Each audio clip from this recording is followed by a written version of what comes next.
Hello dear students, आपका अपने YouTube channel delight number 1 में स्वागत है। आज हम प्री बोर्ड परीक्षा 2024 विषय सामाजिक विज्ञान कक्षा 10 का बहुविकल्पीय प्रश्न जो 20 नंबर के OMR शीट पर किए जाते हैं उनको आज हम सॉल्व करेंगे। समय जो है वो आपका 3 घंटा 15 मिनट का रहेगा और पूर्णांक आपका 70 का रहेगा। कुछ निर्देश दिए गए हैं, इनको आप बढ़िया से पढ़ लीजिएगा। ये निर्देश दिए गए हैं, इनको आप सभी बातों को अच्छे से ध्यान रखिएगा। OMR शीट पर देने हैं।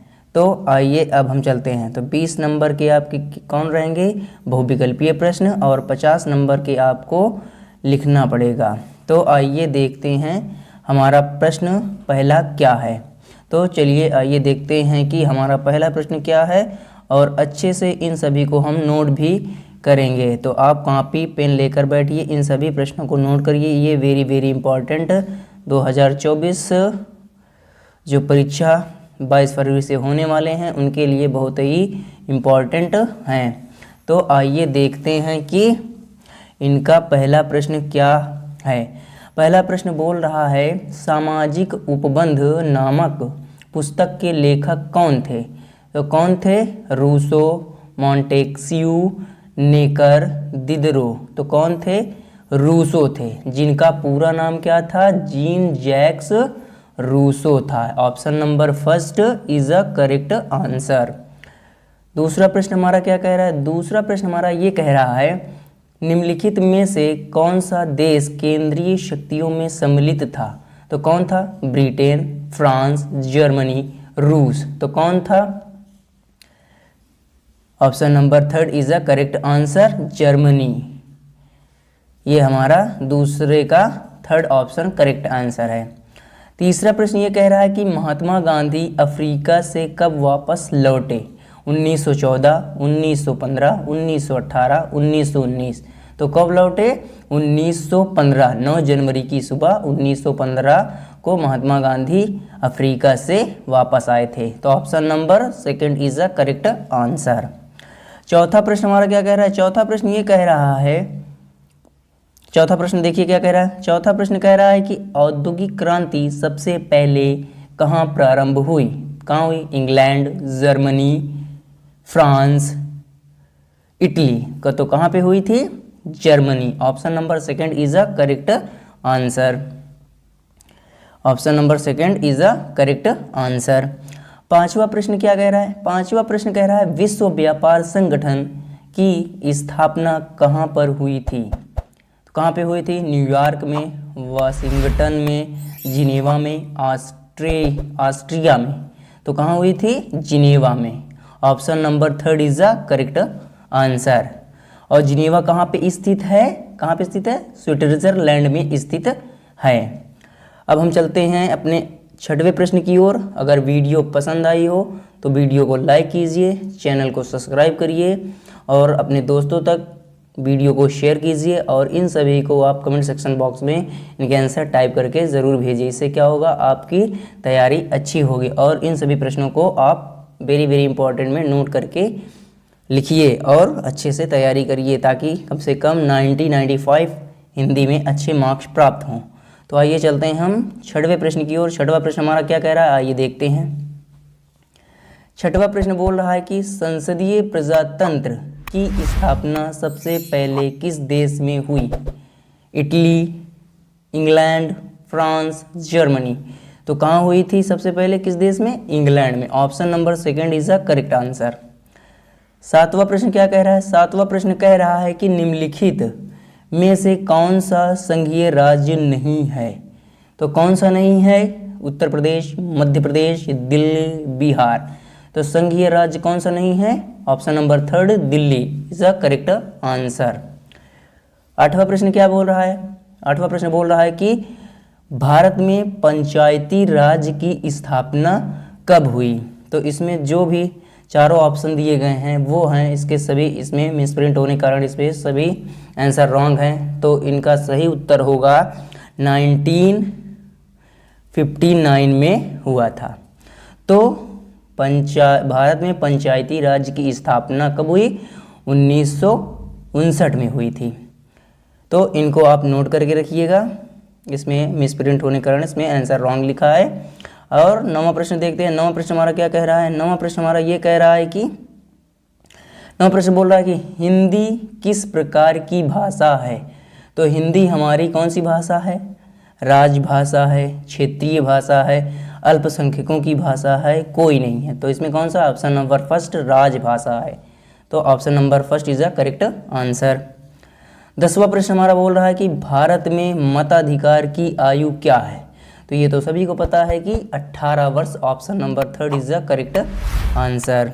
अगर वीडियो आपको पसंद आती हो तो वीडियो को लाइक कीजिए, और जो भी इस चैनल से नए जुड़े हों चैनल को सब्सक्राइब करें, बेल आइकन प्रेस कर दें ताकि वीडियो अपलोड हो तो उन तक नोटिफिकेशन सबसे पहले पहुंचे। तो आइए 11वां प्रश्न क्या बोल रहा है? 11वां प्रश्न बोल रहा है निम्नलिखित में से कौन सा जैव साधन है? कौन सा है? लोहा, मत्स्य उद्योग, तांबा, चट्टाने। तो कौन सा है?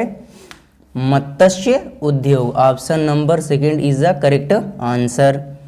अब हमारा 12वां प्रश्न क्या कह रहा है? 12वां प्रश्न देखते हैं कि हमारा 12वें प्रश्न क्या कह रहे हैं। 12वां प्रश्न देखिए क्या कह रहे हैं कि चिपको आंदोलन संबंधित है। तो चिपको आंदोलन किससे संबंधित है? मृदा संरक्षण से, वन संरक्षण से, जल संरक्षण से, वायु संरक्षण से। तो चिपको आंदोलन किससे थे? जब वन को काटा जा रहा था, तो यानी वृक्ष को काटा जा रहा था, तो उससे क्या लोग चिपक जा रहे थे कि वृक्ष को ना काटा जाए, तो इसलिए हम बोलेंगे वन संरक्षण से। तो option number second is a correct answer. 13वां प्रश्न क्या कह रहा है? 13वां प्रश्न बोल रहा है निम्नलिखित में से कौन सी व्यापारिक फसल नहीं है? बाजरा, चाय, रबड़, कॉफ़ी। तो क्या नहीं है? व्यापारिक फसल नहीं है, बाजरा व्यापारिक फसल नहीं है। Option number first is a correct answer. 14वां प्रश्न बोल रहा है कि निम्नलिखित में से कौन सा सर्वोत्तम प्रकार का लौह अयस्क है? तो कौन सा है? Hematite, siderite, magnetite, limonite. तो कौन सा है? Hematite. Option number first is a correct answer. अब हमारा 15वां प्रश्न क्या बोल रहा है? आइए देखते हैं 15वां प्रश्न हमारा क्या कह रहा है। 15वां प्रश्न कह रहा है कि 15वां प्रश्न ये कह रहा है कि सीमेंट उद्योग का प्रमुख कच्चा माल क्या है? चूना पत्थर, लाल पत्थर, बलुआ पत्थर, कोबाल्ट। तो कौन सा है? ऑप्शन नंबर फर्स्ट चूना पत्थर। Option number first is a correct answer. 16वां प्रश्न क्या बोल रहा है? 16वां प्रश्न हमारा ये कह रहा है कि भारत के किस राज्य में शिशु मृत्यु दर निम्नत है यानी कम है? केरल में है, बिहार में है, पंजाब में है, हरियाणा में है। तो किस राज्य में है? केरल में है। Option number first is a correct answer.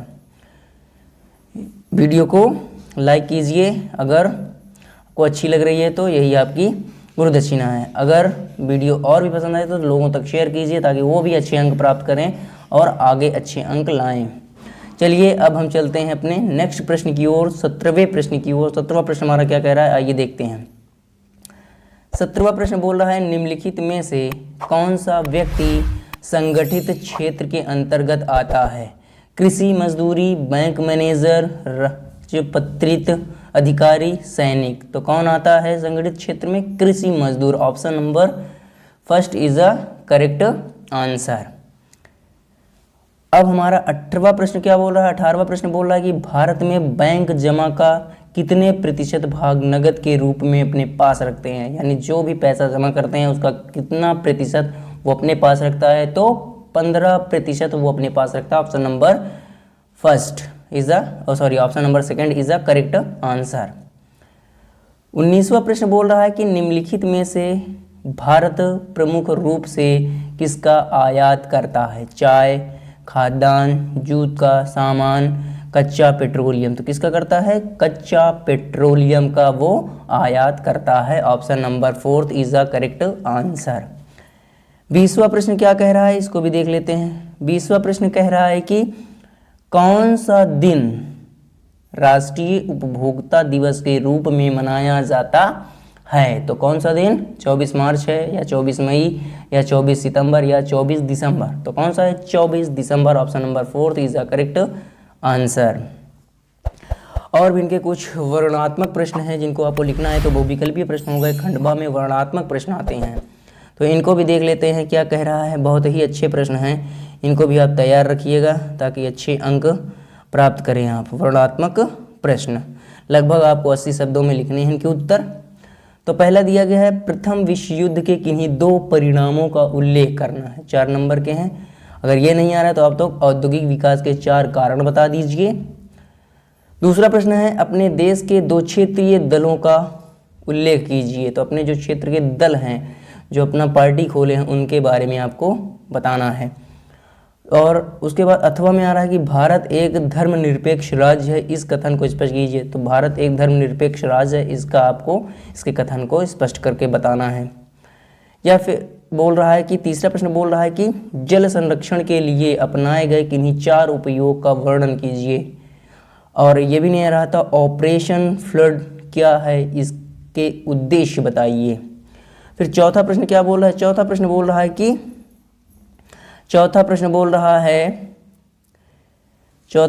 रहा है कि मुद्रा के कार्यों का संक्षेप में वर्णन कीजिए। अगर ये भी आपको नहीं आ रहा तो अथवा में दिए गए हैं, साख किसे कहते हैं, इनके महत्व बताइए। साख किसे कहते हैं ये लिखिए, उसके बाद उनके महत्व बता दीजिए। फिर आता है वर्णनात्मक प्रश्न दूसरा, जिसको आपको 150 शब्दों में लिखना रहता है, 150 शब्दों में लिखना रहेगा। जैसे पहला दिया गया, भारतीय अर्थव्यवस्था पर महामंदी के प्रभावों की विवेचना कीजिए। तो ये आपके 6 नंबर के रहेंगे।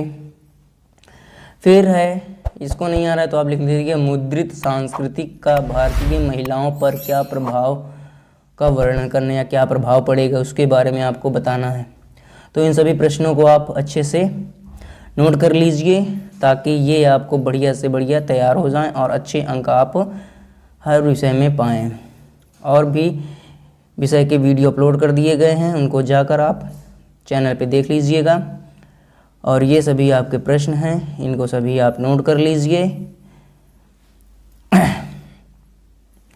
इन सभी प्रश्नों को नोट करिए और अच्छे अंक आप प्राप्त करिए हर विषय में। और ईश्वर से कामना करते हैं कि आप सभी अच्छे अंक प्राप्त करें। तो भारत पंचायती राज की स्थापना कब हुई, 1959 में हुई थी। इसको हमने लिखा भी था, फिर से बता दे रहा हूँ क्योंकि यहाँ हमने ऑप्शन टिक नहीं किया क्योंकि ये 4 ऑप्शन गलत हैं। तो ये सभी आप अच्छे से देखिए, इनको नोट करिए, अच्छे से तैयार करिए ताकि अच्छे अंक प्राप्त करें।